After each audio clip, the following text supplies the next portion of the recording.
Hi guys, this is Alex again, and I'm here to talk to you a little bit about Glogster.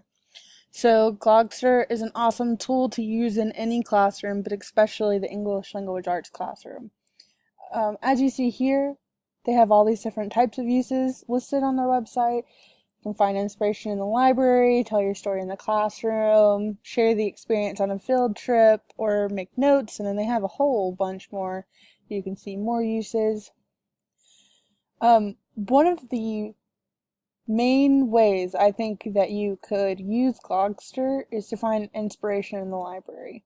So this is a great way to look for books and for students to look at books and not just look at the back of the book and decide that it's not for them.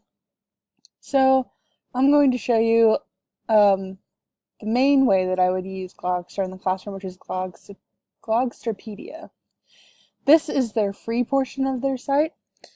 And so as you can see, they break down all of their glogs by different categories in the K through 12 classroom. So you have social studies, science, math, arts and music, language arts, which is us.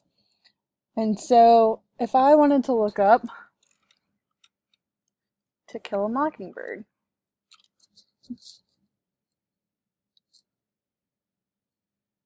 you can see To Kill a Mockingbird right here. And so not only do you get the student created project, but they have awesome things like these little cards here, you have quotes, you have parts of the book. One that I wanted to show you is this one here, which is kind of a summary of the book here, but it also has things about Harper Lee. And it breaks down the book into characters and that kind of thing. Unfortunately, this movie isn't available, but you can also add movies and that kind of thing to your glogs. So Glogster is a great way to add different things in the English language arts classroom that you wouldn't normally be able to do with just a book report.